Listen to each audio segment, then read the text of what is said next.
ရိုစီရဲ့ကျေးဇူးကြောင့်ရူဒီအပြင်ထွက်ရမှာမကြောက်တော့ပါဘူး။အိမ်တွင်းအောင်ဖြစ်နေရတာကိုလည်းစိတ်ကုံလာပြီးမို့ဒီနေ့ကစပြီးတော့အပြင်လောကကြီးကိုအမြင်ကျအောင်ကြည့်ဖို့ဆုံးဖြတ်ချက်ချလိုက်ပါတော့တယ်။အဖေဖြစ်သူဖောနဲ့ဇန်နစ်တို့မှတစ်တီတူးနေကြပြီးတော့အိမ်ထဲမှာလည်းရူဒီကရိုစီစီကနေခိုးယူထားတဲ့အထွတ်အမြတ်ပစ္စည်းလေးကိုထုတ်လိုက်ကရရတောင်ချင်းနေပါသေးတယ်။လိုအပ်တာတွေပြင်ဆင်ပြီးသွားတာနဲ့အပြင်ကိုထွက်ဆော့လို့ရမလားဆိုပြီးမိဘနှစ်ပါးကိုပြောလိုက်ပါတယ်။ဖောမှသူ့သားလေးရူဒီခမခန္ဓာကိုယ်ကအားနေနေတာများလားလို့စိတ်ပူခဲ့ရတဲ့အပြင်ငငယ်ကအပြင်ထွက်ရမှာကိုအရန်ကြောက်နေပေမဲ့အချိန်တန်တော့လေသူ့လိုဖြစ်သွားတာပါပဲလားဆိုပြီးပြောနေမိပါတယ်။လူတွေအပေါ်ကျင်နာပေးဖို့နဲ့ယောက်ျားတစ်ယောက်ရဲ့ခွန်အားကဖျဲချောက်ဖို့မဟုတ်ဘူးနော်။အားနေတဲ့သူကိုကောက်ွယ်ပေးဖို့အတွက်ဆိုကဖောနဲ့ဇန်နစ်တို့ကရှင်းပြပေးလိုက်ပြီးတော့ရူဒီကိုလည်းအင်ရှိထိလိုက်ဖို့ပေးခဲ့ကြပါတယ်။ဇန်နစ်ကကျမတို့သားလေးရူဒီမှာလူတော်လေးတယောက်အနေနဲ့ကြီးပြင်းလာတာပဲနော်ဆိုပြီးပြောတော့ဖောကလည်းတခါတလေတော့အဖေတယောက်လိုမျိုးဦးဆောင်ကတင် जा ပေးနေခြင်းမိပါရဲ့လို့ညီးတွားနေရှာပါတယ်။ဒီလိုနဲ့ရူဒီတယောက်ရွာကိုလှည့်ပတ်လျှောက်သွားရင်ရွာထဲကလူတွေကလည်းအကုန်သဘောကောင်းကြတဲ့လူတွေပါ။ရွာအပြင်ဘက်ကတောအုပ်တနေရာမှာအပင်မျိုးစေ့တွေကိုလေ့လာရင်ခိတခဏအနားယူနေလိုက်တယ်။အစင်ပြေသွားပြီအပြင်ဘက်ကပါကြောက်ဖို့မကောင်းနေဘူး။ဒါလဲရိုစီရဲ့ကျေးဇူးကြောင့်ပဲအထွတ်အမြတ်ပစ္စည်းလေးကိုတန်မိုးထားရမယ်ဆိုကရူဒီတယောက်အေးဆေးလေးလျှောက်တိုးနေပါတယ်။ဒီအချိန်မှာပဲရွာစွန်နာကနေကောင်းလေးတတိုက်အနိုင်ကျင့်နေကြတာကိုတွေ့လိုက်ရတယ်။အရင်ဘဝတော့ကအနိုင်ကျင့်ခံခဲ့ရတာမို့ရူဒီတယောက်ဒီခံစားချက်ကြီးကိုကောင်းကောင်းကြီးနားလည်နေခဲ့ပေမဲ့လည်းသွားတားရမှာကိုကြောက်နေပြန်ပါတယ်။ကောင်းလေးတတိုက်ရတော့မိစ္ဆာမျိုးနဲ့စုတွေပျောက်ကွယ်သွားစမ်းဆိုပြီးရွှွန့်စာတွေရှယ်ကျွေးနေတဲ့အပြင်ခဲစာပါထွက်ကျွေးဖို့လုပ်နေတာကိုမြင်လိုက်ရတာနဲ့တပြိုင်နက်ရူဒီတယောက်အပြေးလေးသွားတားခဲ့ပါတယ်။ရေပေါ်လုံးစာကျွေးထက်လိုက်ပြီးတော့အနိုင်ကျင့်နေကြတဲ့၃ယောက်ကလည်းရူဒီကိုဓာသမားဖောရဲ့တာမန်တိလိုက်ပါတယ်။လာမနှောက်ရှက်နဲ့ဆိုကရူဒီကိုလည်းခဲတွေရွှွန့်နေနဲ့ပေါက်ကြပေမဲ့တစ်ချက်ကလေးမှထိမသွားတဲ့အပြင်ရူဒီရတောင်ရေပေါ်လုံးနဲ့ပြန်ပြစ်လာပါသေးတယ်။မနိုင်တော့မှန်တိသွားကြတဲ့ကောင်လေးတက်တိုက်လည်းပြန်ပြေးသွားပါပြီ။ကြံနေခဲ့တဲ့အနိုင်ကျင့်ခံရတဲ့ကောင်လေးကိုတော့ရူဒီကရွှွန့်နေဖယ်ပေးဖို့လှုပ်လိုက်ပေမဲ့ကောင်လေးကကြောက်ကြောက်နဲ့ပြေးဖို့လှုပ်လာပါတယ်။ဒါကိုရူဒီတယောက်လမ်းဆွဲထားလိုက်ကကောင်လေးကိုပေါ်ကရွှွန့်နေကိုဖယ်ပေးလိုက်နိုင်ပါတယ်။ကောင်လေးရဲ့ရုပ်ရည်ရတော့ကြီးလာရင်ကောင်မလေးတွေဝိုင်းနေလောက်မဲ့ရုပ်ထွက်ပါ။ဒါအပြင်သပင်ကမြစိမ်းအောင်ရှိနေတာမို့စူဘက်မိတ်ဆာမျိုးနွယ်စုများလားလို့ထင်လိုက်မိပေမဲ့နှစ်ဖူးမှအနီရောင်ကြောက်မပါတာကိုမြင်လိုက်ရတော့စိတ်အေးသွားရပါတယ်။မင်းတိလာအဲ့လိုကောင်တွေကပြန်မလို့ရင်စက်နိုင်ကျင့်နေမှာဆိုပြီးတော့ရှင်းပြပေးလိုက်ကသပင်တွေကိုတော့အချောက်ခံပေးနေပါသေးတယ်။ဒီလိုနဲ့စကားတွေပြောဖြစ်ကြရင်ကောင်လေးရဲ့မိသားစုအကြောင်းသိလိုက်ရပါတယ်။ကောင်လေးရဲ့အဖေကနတ်တငယ်သွေးတော်ဝက်ပါတာဖြစ်ပြီးအမေဖြစ်သူကတော့ရိုးရိုးတမန်လူသားတစ်ယောက်ပါပဲ။ဒါပေမဲ့သူ့ကြမသပင်အယောင်ကအဖေနဲ့ရောအမေနဲ့ပါမတူနေတဲ့အပြင်ကံကဆိုးချင်တော့မိစ္ဆာမျိုးနွယ်စုတို့လိုမျိုးသပင်အယောင်ကမြစိမ်းအောင်ရှိသွားတာကြောင့်အခုလိုမျိုးတဘဝလုံးအနိုင်ကျင့်ခံနေရတော့တာပါပဲရူဒီလည်းကောင်လေးရဲ့မိသားစုအခြေအနေကကြည်ရတာရှုပ်ထွေးတဲ့မိသားစုကိစ္စလေးတွေရှိပုံရတယ်သပင်အယောင်ကြောင့်ရွှွန့်နဲ့အပေါက်ခံနေရတာဆိုတာကြီးကတွေးကြည့်ရုံနဲ့ရင်ရူဒီမှာကြက်သိန်းအောင်ဖြန်းဖြန်းထသွားရပါတယ်ရူဒီတယောက်အိမ်ပြန်တဲ့လမ်းတစ်လျှောက်နောက်ကနေကောင်လေးကလိုက်ပါလာပြီးဘာလို့သူ့ကိုကူညီပေးခဲ့တာလဲလို့မေးလာခဲ့ကတခြားသူတွေရှောင်ကျင်တာခံရမယ်နော်ဆိုပြီးတော့လဲစိတ်ပူပေးနေရှာတယ်ရူဒီကအားနေတဲ့သူတွေကိုကူညီပေးဖို့နဲ့အမှန်တရားဘက်ကယက်တီပေးဖို့ကိုအဖေဖြစ်သူကမှားထားကြောင်းရှင်းပြလိုက်ကတခြားသူတွေရှောင်ကျင်တာခံရမယ်ဆိုရင်တော့ဖြင့်မင်းငါနဲ့ကစားပေးလေဆိုပြီးတော့လဲရူဒီတယောက်ပြောလာခဲ့ပါတယ်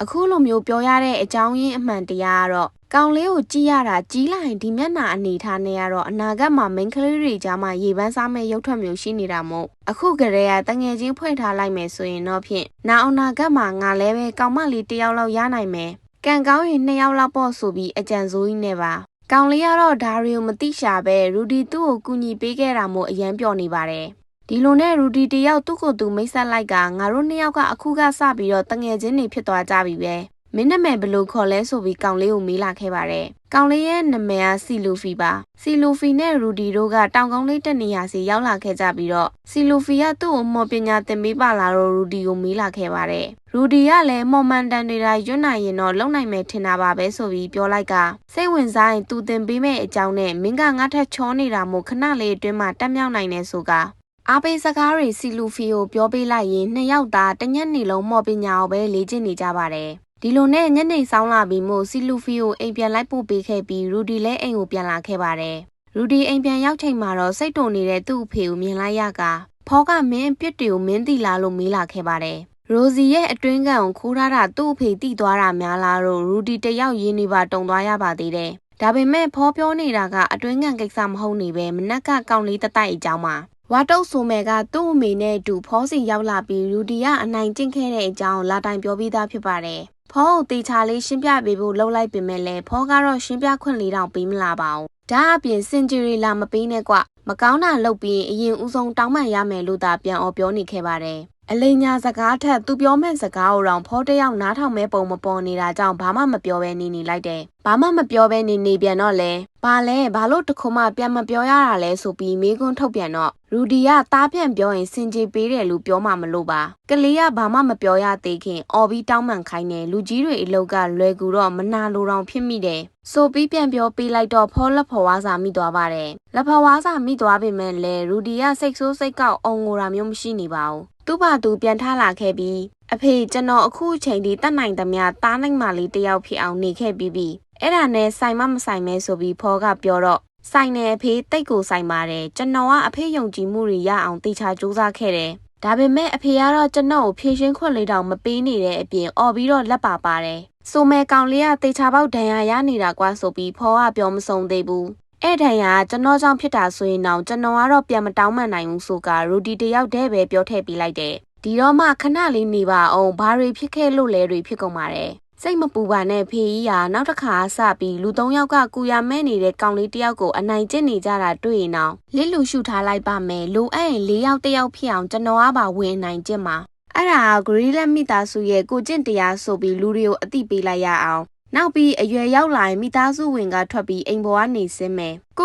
ဂရီလက်မျိုးနွယ်ဝင်လို့တောင်ထပ်ပြီးခေါ်မှာမဟုတ်ဘူးအဲ့မျိုးနွယ်စုအိမ်ကမိသားစုဝင်ဖြစ်ရတာရှက်ဖို့ကောင်းလို့ပဲဆိုပြီးရူဒီတယောက်အကုန်လုံးကိုပြုတ်သိပ်ထည့်ပြောပြလိုက်ပါတော့တယ်စကားရမ်းတက်တဲ့ရူဒီကြောင့်ဖောတယောက်ဘာမှပြန်မပြောနိုင်တော့ပါဘူးရူဒီကအသက်34နှစ်လောက်ရှိတဲ့အပြင်အရင်ဘဝတုန်းကအနှစ်20လုံးအိမ်တွင်းအောင်ပြီးတော့အငင်းခုန်ကိစ္စစကနိုင်လူတဲ့ဂိမ်းတွေကိုရှယ်ဆော့ထားတာမို့ဖောတယောက်သူ့ကိုမနိုင်မှန်းသိနေပါတယ်ဖောလဲဘာမှပြန်မပြောတတ်တော့ပဲသူ့သားကိုသာပြန်တောင်းပန်လိုက်ရတယ်ဒီလိုနဲ့အိမ်ထဲကိုဝင်လာခဲ့ကြပြီးတော့ရူဒီကသူဒီနေ့ပြောခဲ့ရတဲ့အကြောင်းနဲ့တငယ်ချင်းတယောက်ကိုပါရခဲ့တဲ့အကြောင်းအမေဖြစ်သူကိုပြန်ပြောပြနေရှာတယ်။ဒါကိုကြည့်ပြီးတော့ဖောမဘာလို့ခုလိုတွေဖြစ်ရတာလဲခွာဆိုပြီးစိတ်ညစ်နေရပါပြီ။ရူဒီကအရန်ပါနဲ့လွန်တဲ့အပြင်အမြဲတမ်းလိုလူကြီးဆန်တဲ့သားလေးဖြစ်နေခဲ့တာပါ။ဆိုမဲကိုထိုးလိုက်တဲ့အကြောင်းလာတိုင်ပြောချိန်ရဆိုရင်ရင့်ကျက်တဲ့သူ့သားလေးကခလေးဆန်တဲ့အပြုတ်မှုတွေလည်းလောက်တတ်ပါလားလို့တွေးမိလောက်အောင်ပါပဲ။ဒါပေမဲ့ရူဒီကဒီရွယ်လေးနဲ့မလိုက်အောင်ကိုမြင့်မြတ်အဆင့်ရှိမော်စရာတယောက်ဖြစ်နေခဲ့တာပါနည်းနည်းလောက်ရူဒီပေါ်တင်းကျပ်ဖို့လိုအပ်မယ်ထင်ထားခဲ့ပေမဲ့လည်းတားဖြစ်သူကအဖေဖြစ်သူထက်ပိုပြီးရင့်ကျက်နေမှန်ဖောတယောက်အခုမှတော့နားလဲသွားခဲ့ပါပြီဖောသူ့သားကိုဘလို့လောက်ရပါမလဲမသိတော့တာမို့အရက်တွေကိုဒါလှိမ့်တောက်နေလိုက်တယ်ဒီအချိန်ဇန်နစ်ကရောက်လာပြီးဘလို့ဖြစ်တာလဲစိတ်ညစ်နေတယ်လို့ပဲနော်ဆိုပြီးမေးလာတော့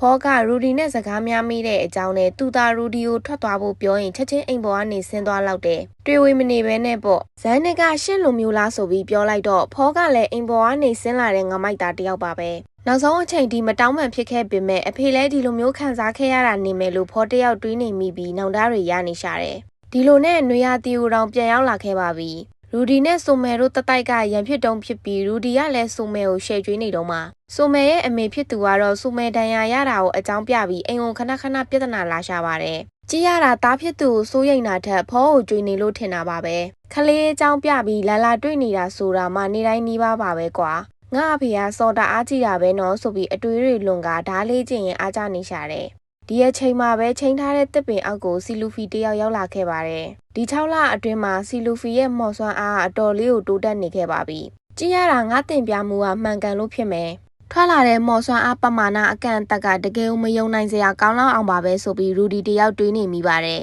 စီလူဖီကဘာလို့ရူဒီကြတော့မော်မန်တန်ရွတ်စရာမလိုပဲမော်ဆွမ်းကိုသုံးနိုင်နေရတာလဲဆိုပြီးမေးခွန်းတွေထုံနေခဲ့ကမန်တန်မဲ့မော်ပညာကိုသင်ကြားပေးဖို့အတင်းတောင်းဆိုနေပါတော့တယ်မော်မန်တန်ရွတ်စရာမလိုပဲမော်ဆွမ်းအသုံးပြုနိုင်မှုဆိုတာစီလူဖီအတွက်ခက်ခဲမဲ့ထင်တာမို့ရူဒီတယောက်အလုံးရှုပ်ခံပြီးမတင်ပြခြင်းပေမဲ့လည်းစီလူဖီကထပ်တလဲတင်ပြပေးဖို့သာတောင်းဆိုနေတာကြောင့်နောက်ပြီးတော့ရှာပတငယ်ချင်းတယောက်ပဲရှိတာမို့တင်ပြပေးလိုက်ပါတယ်ခါတိုင်းလိုပါပဲမန်တန်တပုတ်ရွတ်လိုက်ရင်မော်ဆွမ်းအားလက်ဖျားထိတ်မှလာစုတာကိုခံစားမိတယ်မလားနော်အဲ့ဒီခံစားချက်ကိုမန်တန်မရွတ်ဆိုပဲမော်ဆွမ်းအားကိုသာအာယုံပြုတ်ပြီးလက်ဖျားထိတ်မှစုကထောက်လိုက်တာမျိုးဖြစ်တဲ့အကြောင်းရူဒီယာစီလူဖီကိုတေချာလေးရှင်းပြပေးနေပါတယ်ရူဒီကသူပြောသလိုခံစားပြီးလှုပ်ကြည့်ရင်လှုပ်လို့ရမယ်ထင်တာပါပဲဆိုပြီးစီလူဖီကိုမော်မန်တန်မဲ့သင်ခန်းစာစတင်လေ့ကျင့်ခိုင်းပါတော့တယ် အစပိုင်းမှာစီလူဖီကမလုံနိုင်နေတာကြောင့်စိတ်ထဲမှတ်ပြီးသုံးတာမျိုးဆိုတာတင်ပြပေးဖို့ခက်တယ်။ဆရာမလေးရူစီတောင်မလုံနိုင်နေပါဘူး။ကြည်ရတာမော်မန်တန်မဲ့သုံးတယ်ဆိုတာမျိုးကတကယ်ကိုအထူးဖြစ်နေလို့ထင်တယ်။အထူးတက်လေပဲဖြစ်လိုက်စမ်းပါကွာရှာရှာပါပါတခြားကဘာကနေလူပြန်ဝင်စားရတာလေ။ငါပဲလုံနိုင်တဲ့စကေးတစ်ခုဒါမှမဟုတ်နှစ်ခုလောက်တော့ရှိတဲ့နေဆိုပြီးတွေးနေတော့မှပဲစီလူဖီကမော်မန်တန်မဲ့ရေဘော်လုံးကိုတောင်ထုတ်နိုင်သွားခဲ့ပါပြီ။စီလူဖီတယောက်ငါလုံနိုင်သွားခဲ့ပြီးလုံနိုင်ပြီဆိုပြီးတော့ဇက်တိုက်ပြောနေမိရင်အရန်ကိုပျော်ရွှင်နေခဲ့ကစပားကင်းတစ်ခုလုံးကိုတောင်ပတ်ပြေးနေပါတော့တယ်။ပတ်ပြေးပြီးသွားတာနဲ့နှစ်ယောက်သားမောသွားကြပြီးတော့ရူဒီကလူးလိုက်တာကွာ။ယောက်ျားလေးဖြစ်တဲ့ငါတောင်ရိုးရိုးတတနဲ့တွေးမိတယ်။လက်ပြမနာလိုလိုက်တာချီးပဲ။စဉ်းစားကြည့်ခါမှအရင်ဘဝတော့မိန်းကလေးငယ်တငယ်ချင်းတယောက်ရှိခဲ့ဘူးတာပဲ။တိတ်မကြခင်လောက်ကလက်ထပ်သွားပြီလို့ကြားမိပေမဲ့နောင်တရလိုက်တာကွာ။အခုလက်ရှိငါသာဆိုရင်ငယ်တငယ်ချင်းဆိုတဲ့စကားနဲ့တင်သုံးပွင့်ဆိုင်ပြစ်လိုက်မှဆိုပြီးတော့ရူဒီတယောက်အတွေးလွန်နေတော့မှပဲမိုးကအကြီးကျယ်ရွာချလာပါတော့တယ်။ဒါကြောင့်မို့နှစ်ယောက်သားမိုးခိုဖို့ရန်အတွက်ရူဒီရဲ့အိမ်ကိုသာအမြန်ပြန်ပြေးလာကြတယ်။အိမ်ဖော်မလေးလီလီကအတင်းဆောင်နေပေးပြီးရေချိုးဖို့အတွက်ပါအစင်သစ်လှုပ်ဆောင်ပြီးသားဖြစ်နေတာမို့နှစ်ယောက်သားအပေါ်တက်ကရေချိုးကြပါတယ်။ရူဒီကအဝတ်တွေချွတ်ပြီးပေမဲ့စီလူဖီကတော့အဝတ်တွေချွတ်ရမှာရှက်နေပါတယ်။ဒါကြောင့်မို့ရူဒီလည်းမြန်မလုံရင်အေးပတ်လိုက်မယ်နော်ဆိုပြီးတော့စီလူဖီတားနေတဲ့ကြားကနေသူကိုယ်တိုင်သွားချွတ်ပေးလိုက်က